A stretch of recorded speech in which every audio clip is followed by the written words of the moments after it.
For almost an entire month, the developers of Counter-Strike 2 haven't released a single update, but today we finally got one. Sort of. And let's be real, it feels more like a formality than a proper update, considering the dev team has basically been on vacation in Hawaii this whole time. Let's break down what's actually happened in CS2 over the past week. Drop a like right now and let's get into it.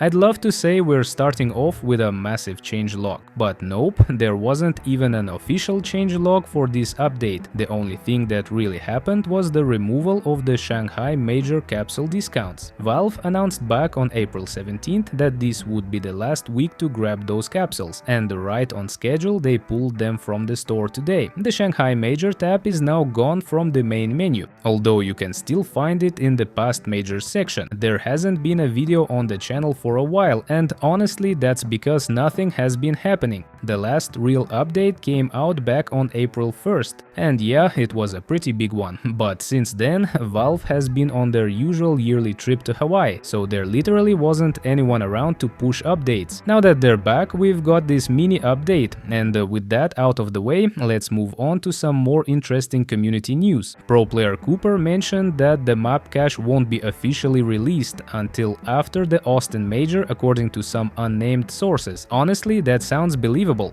Cache still hasn't been added to the game, and I doubt even the creator of the new cache remake expected the delay to be this long. After the map's initial workshop release, he pushed out a bunch of updates and bug fixes. The last one being on March 10th, probably thinking that quicker polish meant a faster official launch. At least that's how it looks from the outside. One user on Twitter pointed out that maps typically take a while to get added officially. For example, Thera, another map, was only added around 5 months after its workshop debut, so this kind of delay might actually be normal. Speaking of map updates, the creator of Anubis recently talked about potential changes to the map, including the possible removal of this specific position to make it a bit easier for CTs to hold. But to be clear, these changes aren't confirmed right now, it's just community discussion and early feedback, and even the map's author said it's not guaranteed to happen. Back to cache for a sec. On April 20th, it marked exactly 7 years since Cobblestone was removed from the active duty map pool. Honestly, it's starting to feel like we might never see it return. That said, there was talk a while back about a winter version of Cobble that was supposedly found in the game files, and although it didn't drop this past winter, there's still hope it might show up sometime soon. Fingers crossed that we at least get it in the next few years, if not months. With the Austin Major coming up this summer, there's been a lot more chatter about tournament content. One community member even mocked up a unique set of stickers for the major, and they actually look great. It's a totally different vibe compared to the usual designs we've seen in previous years, which are often pretty minimal and lack any kind of background. But hey, even if a Valve goes with something basic again, it's nice to see creative takes from the community. A fun bit of news from this week. ESL announced they'll be offering a $100,000 bonus prize to any team that manages to beat Vitality at one of the upcoming ESL Pro Tour events. Here are the next few events on the calendar. If a team prevents Vitality from taking first place, they'll snag that bonus. Not an easy task, considering Vitality's recent dominance, but definitely an exciting incentive. Now here's something pretty wild. Turns out, destructible environments are possible in Counter-Strike. We've seen minor examples like breakable vents and grates, but creator LilyQ has taken it to the next level. She built a map entirely out of destructible blocks. While the blocks don't shatter into particles, probably for performance reasons, they can be broken and moved around. The layout is based on Mirage, which is pretty cool.